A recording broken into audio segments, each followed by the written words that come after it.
పాలసీకి సంబంధించినటువంటి డాక్యుమెంట్స్, పాలసీకి సంబంధించినటువంటి కౌన్సిలింగ్ డేట్స్ అయితే ఇవ్వడం జరిగింది ఏపీకి సంబంధించి. మరి తెలంగాణకు సంబంధించి అయితే అది కూడా అప్డేటెడ్ అవుతుంది.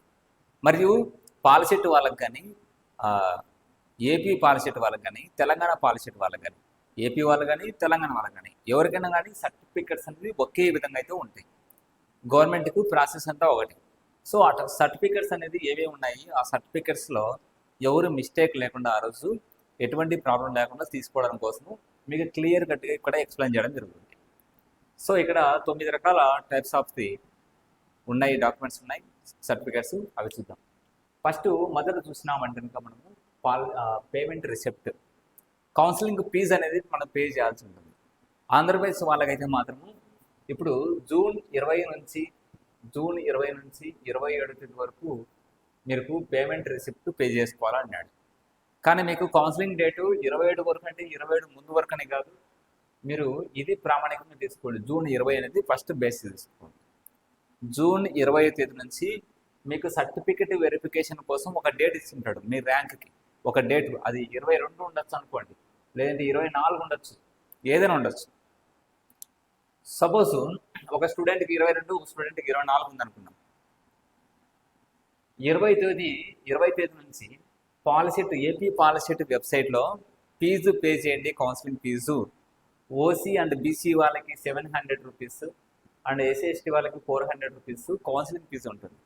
ఆ ఫీజు మీరు అక్కడ పోయిన తర్వాత హాల్ టికెట్ నెంబర్ ఎంటర్ చేసిన తర్వాత మీకు కౌన్సిలింగ్ ఫీజు అనేది అడుగుతుంది. ఆ కౌన్సిలింగ్ ఫీజు అనేది ఓకే చేసినప్పుడు అక్కడ మీరు ఫోన్పే ద్వారా కానీ, లేదంటే మీకు డెబిట్ కార్డ్ ద్వారా కానీ, నెట్ బ్యాంకింగ్ ద్వారా కానీ ఆప్షన్స్ ఉంటాయి.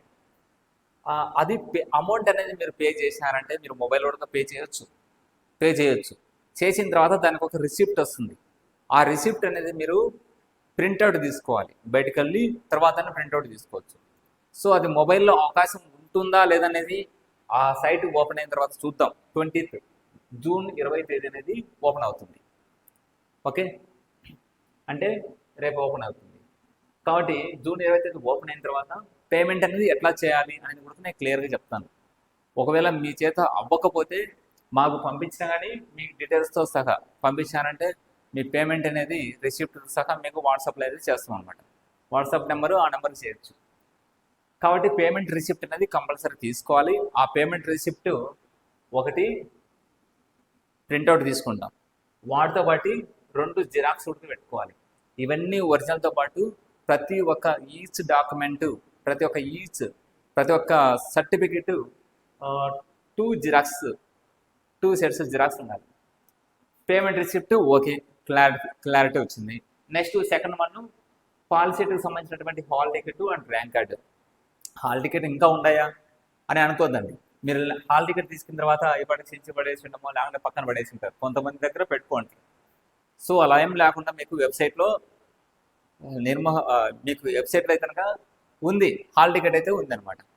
సో పాలసీ హాల్ టికెట్స్ అనేది మీరు వెబ్సైట్ ద్వారా కూడా తీసుకోవచ్చు ఇప్పుడు. కానీ ర్యాంక్ కార్డు కూడా అదే పాలసీ వెబ్సైట్ ద్వారా కనుక మీరు తీసుకోవచ్చు. So next process same APTC వాళ్ళు కూడా అంతే, టీజీ వాళ్ళు కూడా అంతే అనమాట. సో వెబ్సైట్ ద్వారా ఈ 2 డౌన్లోడ్ చేసిన తర్వాత 2 సెట్స్ జిరాక్స్ కొట్టి తీసుకోవాలి. నెక్స్ట్ ఏదంటే 10th class marks memo. 10th class marks memo మీద కూడా కొన్ని డౌట్స్ ఉన్నాయి. యాక్చువల్గా కావాల్సిన మెమో వచ్చేసి long memo. So long memo ఇప్పటికీ కొన్ని స్కూల్స్కి ఇప్పటికీ వచ్చి ఉండదు. కాబట్టి ఒక షార్ట్ మెమో ఇస్తారు. షార్ట్ మెమో స్కూల్లోకి వెళ్తే కనుక మీరు షార్ట్ మెమో ఇస్తారు. ఆ short memo plus 2 sets xerox తీసుకోవాలి. ఒకవేళ మీకు ఒరిజినల్ షార్ట్ మెమో కూడా ఇవ్వకపోతే మీకు రిజల్ట్స్ కాపీ ఉంటుంది కదా, ఆ కాపీ తీసుకెళ్ళినా ఇబ్బంది అయితే ఏం లేదు. సో రిజల్ట్స్ కాపీ తీసుకున్నా 10th క్లాస్ మార్క్స్ మెమో అనేది ఒకటి ఒరిజినల్గా గాను 2 జిరాక్స్గా గాను తీసుకోవాలి. నెక్స్ట్ స్టడీ సర్టిఫికేట్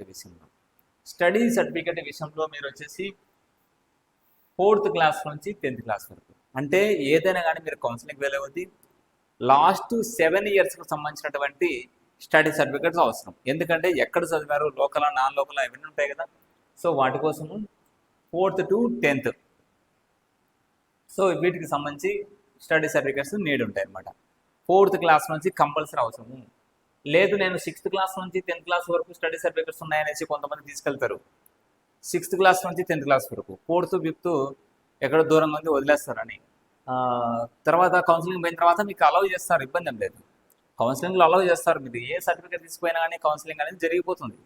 తర్వాత last rank, last date counselling dates ఉంది కదా, ఆ లోపు మీరు మళ్ళీ తీసుకొచ్చి మీరు సబ్మిట్ చేయాలి.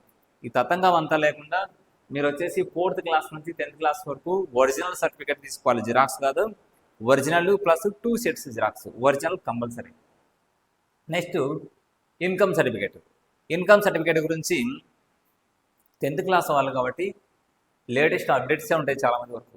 ఇంతకుముందు 6th 7thలో income certificate no need. So కాబట్టి ఈ ప్రాబ్లం అయితే ఎవరికి ఉండదు. కానీ ఇన్కమ్ సర్టిఫికేట్ ఇంతవరకు మీరు అప్లై చేసుకోకుండా ఉంటే కనుక కంపల్సరీ చేసుకోండి, టైం కూడా లేదు. ఇన్కమ్ సర్టిఫికేట్ ఉంటేనే మీకు ఫీజు రిమెంబర్స్మెంట్ వస్తుంది. ఇన్కమ్ సర్టిఫికేట్ మీరు తీసుకెళ్ళకపోతే ఫీజు రిమెంబర్స్మెంట్ రాదు. ఇన్కమ్ సర్టిఫికేట్ ఒరిజినల్గా తీసుకోవాలి, ఒరిజినల్ ప్లస్ 2 సెట్స్ జిరాక్స్ కూడా తీసుకోవాలి. సో ఇన్కమ్ సర్టిఫికేట్ ఎప్పటిదంటగా 2022 సంవత్సరము జనవరి 1వ తేదీ నుంచి అప్లై చేసినది ఉండాలి. 2022 కన్నా ముందు ఉన్నటువంటి ఇన్కమ్ సర్టిఫికేట్ చెల్లదు. సో మీరు ఈ సంవత్సరమే కావాలి 2025 అనేది మాత్రం అంటూ ఏం లేదు.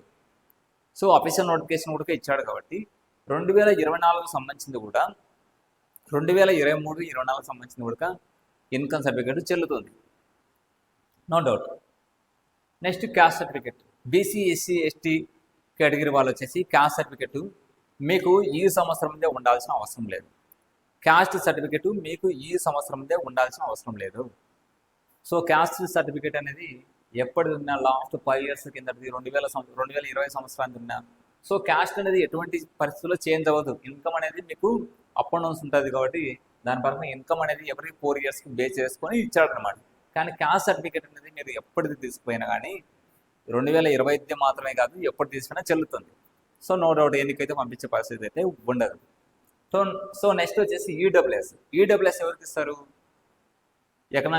ఎకనామికల్లీ వీకర్స్ సెక్షన్ అంటారు, ఓసీ కేటగిరీలో బలహీన వర్గాల వారికి ఈడబ్ల్యూఎస్ అనేది కేటాయించడం జరుగుతుంది. Some limit, income some limit పెట్టేసి. కాబట్టి ఈడబ్ల్యూఎస్ మాత్రము గుర్తుపెట్టుకోండి, లేటెస్ట్ 2025 సంవత్సరానికి మాత్రమే కావాలి. 2025 సంవత్సరానికి మాత్రమే, 2024 ఉంటే చెల్లదు. సో 2025 సంవత్సరానికి మాత్రమే అప్డేటెడ్ ఉండాలి. ఒకవేళ లేకపోతే మీరు తొందరగా అప్లై చేసుకోండి. వాటితో పాటు మీ ఆధార్ ఒరిజినల్, పేరెంట్స్ ఆధారు తీసుకెళ్ళండి. ఇది కంప్లీటెడ్గా ఈ లిస్ట్ అనేది మీరు ఒరిజినల్ 2 sets జిరాక్స్. ఇంకోటి మీరు గమనించాల్సింది ఏంటంటే ఇంకోటి టీసీ కూడా తీసుకోవాలి. ట్రాన్స్ఫర్ సర్టిఫికెట్ టీసీ అనేది తీసుకోవాల్సి ఉంటుంది. So TC compulsory. సో ఈ టీసీ కూడా మీరు దాని జిరాక్స్ తీసుకోండి. ఇవి కావాలంటే ఒక 10 జిరాక్స్ తీసి పెట్టుకోండి.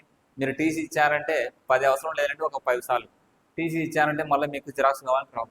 ఇవి కూడా మీకు 10th మార్క్స్ మేము ఒక 10 జిరాక్స్ తీసుకోండి, 10 సరిపోవు. మీకు ఒక 50 జిరాక్స్ తీసుకునేవి మీరు భద్రంగా పెట్టుకుంటారంటే ప్రతిసారి యూజ్ అవుతూ ఉంటాయి అవి. సో ఇప్పుడు 50 అట్లా తీసుకోకండి పొరపాటున కూడా, ఒక 10-15 తీసుకోండి సరిపోతాయి ప్రస్తుతానికి. ఓకేనా? Thank you. మ్యాథ్స్ అంటే భయమా? మ్యాథ్స్ రాదని దిగులు పడుతున్నారా? అయితే పీవీఆర్ ఇన్స్టిట్యూట్ లో చేరండి. Maths basic to advanced course. Maths basic నుంచి 100కి 100 సాధించే దిశగా సులభంగా అర్థమయ్యే విధంగా శిక్షణ ఇవ్వబడును.